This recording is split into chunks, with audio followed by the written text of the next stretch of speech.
Welcome to today's video, guys. I'm sorry about yesterday, and I mean even today I did some yard work and my arms were so dead afterwards. I was so worried that I was not going to be able to make this video, but I relaxed for a little bit and my arms felt much better.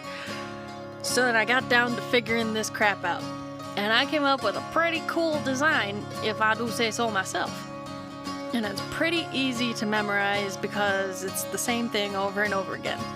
So, whatever size plastic canvas you're using, this specific design is going to be exactly the same as mine.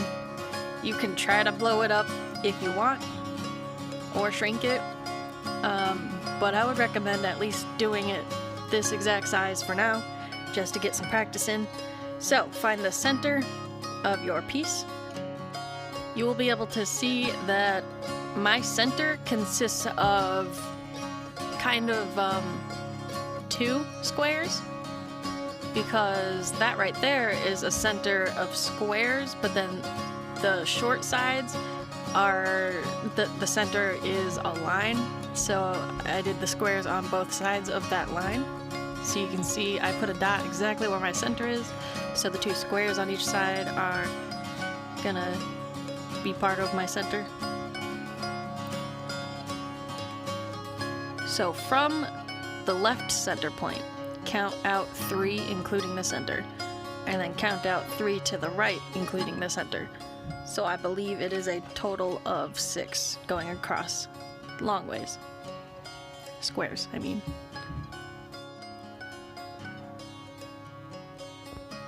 And then going short ways, we're going to go from both of the center points. I put this behind it to see if it would be easier to see, and it made it worse, so I got rid of that idea. So from the center, count out 2 squares each direction. 2 squares.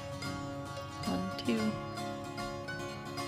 And 1, 2. And 1, 2. So, technically there's 10 squares total for the center, 2 rows of 5.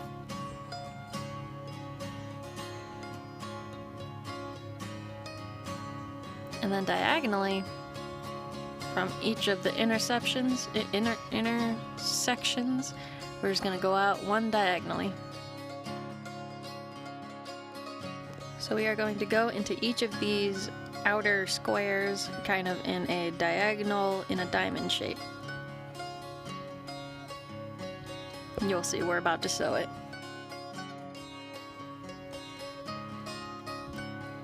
So go into one end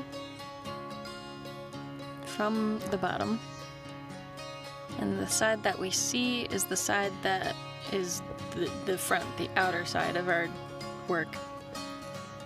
So you're just going to follow these guide marks.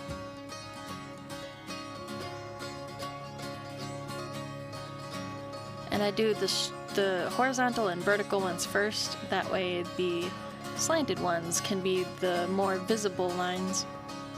It just adds a little bit more visual interest.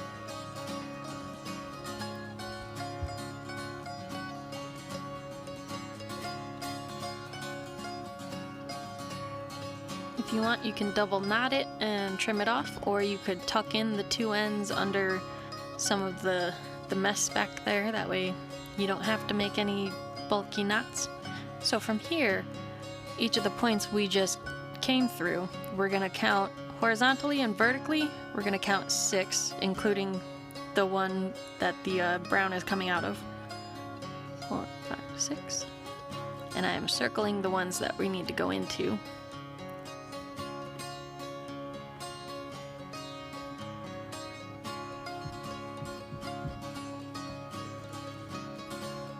And again, there's going to be 2 rows this way.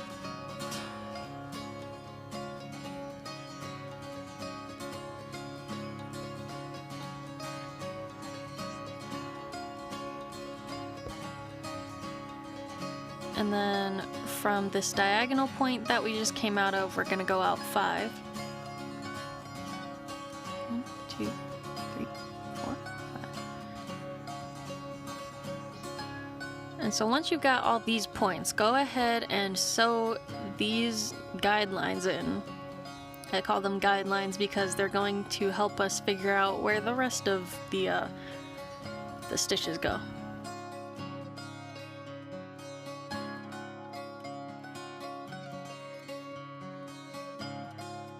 So I'm gonna use yellow because I'm making a sunflower. You don't have to make a sunflower if you don't want to, but I'm just gonna tuck in under this mess back here just so it's, you know, pretty sturdy. And then from the same square that the brown is going through, I'm gonna go up to my marker. And then from this corner, I'm gonna go up to the diagonal corner marker. And I'm just gonna go all the way around.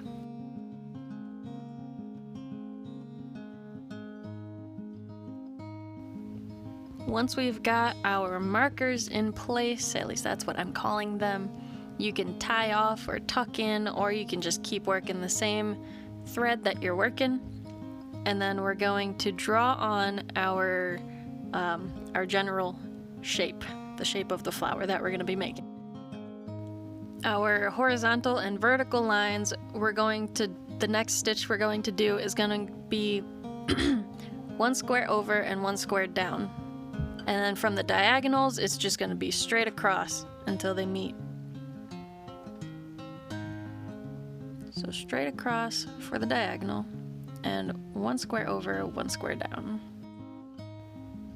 So this flower has 8 points, and you can think of it as each petal, the base square over by the brown, each petal is going to come out of that one square, except for the 2 center lines. That's only going to have 3 stitches in each square, and then the diagonals and the horizontals are going to have 5 stitches in one square.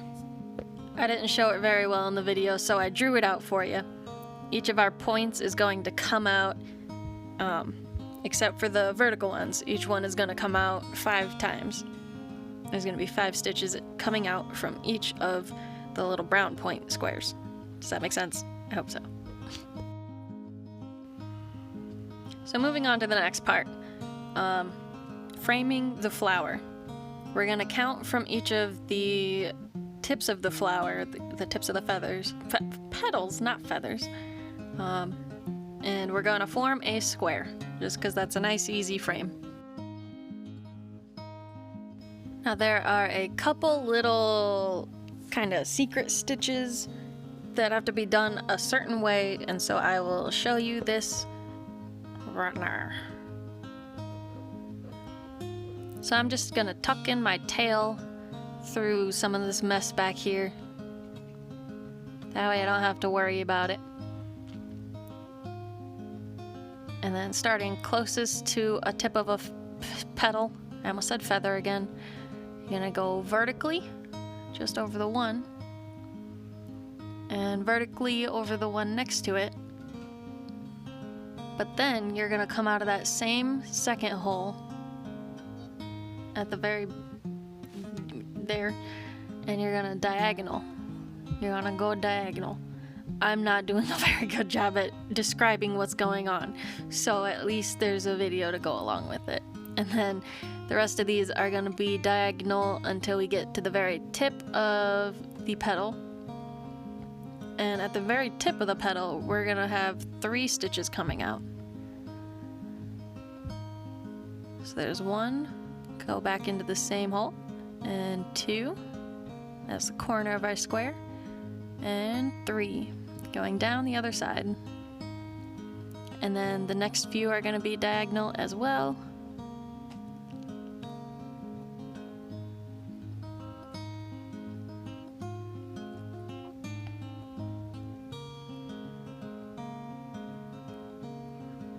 And then coming out of this same hole, we're gonna go vertical.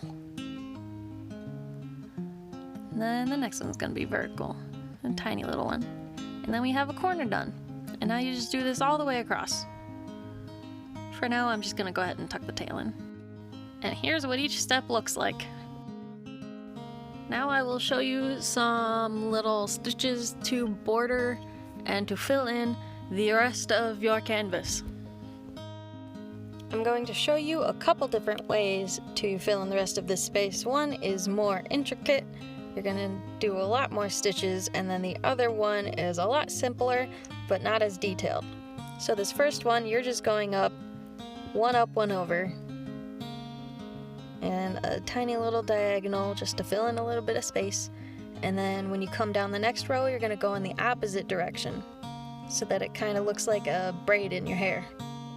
The next one is very similar, but fills in a lot more space, and I'm just gonna do a small swatch. I'm going in diagonals of 4, so up 4 and over 4, including the stitch you're coming out of. Or you could just look at it and go diagonal 4, and that's gonna fill in a lot more space, so your project will get done a lot quicker.